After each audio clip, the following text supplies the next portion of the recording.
دا ورور تپوس کړی دی چې د جمعې د ورځې خو ډېر فضیلت دی.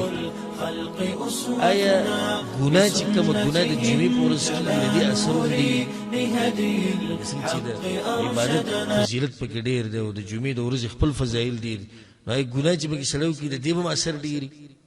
الجواب، د جمعې د ورځ چې ده دا یو خاص ورځ دی چې الله دې امت له ورکړې ده، دا د دې امت فضیلت دی.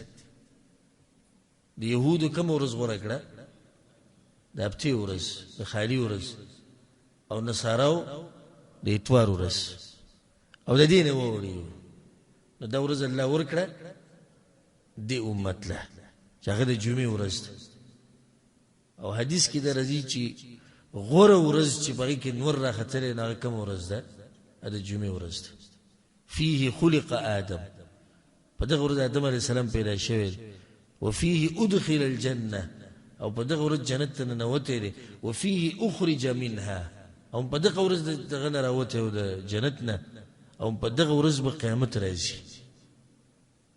ځکه حدیث کې راځي چې کله د جمعې ورځ راشي نو د زناور یریږي، زناور د جمعې په ورځ یریږي داسې چې په دې جمعه باندې قیامت راشي. غوره ورځ ضرور د ګناه مبارکې تپوس کړه.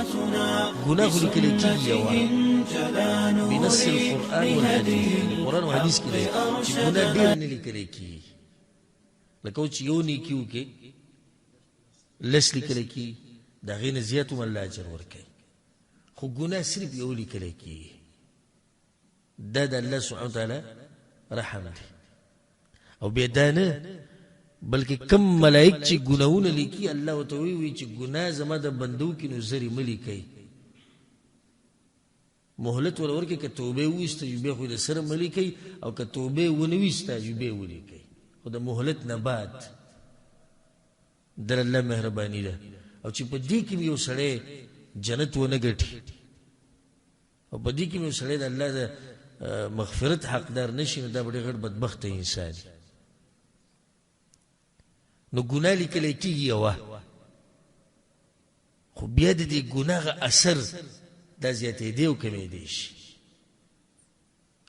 حجم د ګناه، اثر د هغې نو داسې شوي دي لکه شریعت په بعضو ځایونو کې ګناه د بعضو ځایونو نه غټه ګڼلې ده، لکه د عزي د عزت دپاره ځای، کم یو ځای مثال حرم. اوس حرم کې یو مونځ په یو لاک دی، خو د ګناه په باره کې دا نه راغلي چې یو ګناه دم په یو لاک ته نه، خو دا چې په حرم کې ګناه کول د دې زور د دې اثر هغه زیات دی د هغه ګناه نه کوم چې بهر د حرم نه شوي. یا د وخت عزت، وخت عزت کم یو دی که روجې میاشو، یا الاشهر الحرم هغه څلور میاشتې چې عزت ولري، یا د یو خاص وخت لکه د مازدیګر د منځه نه بعد په دروغو قسمونو خوراک، لکه حدیث کې دا راغلي. او داسې نور په دې باندې ډېر مثالونه دي. نو یره شته په زړه کې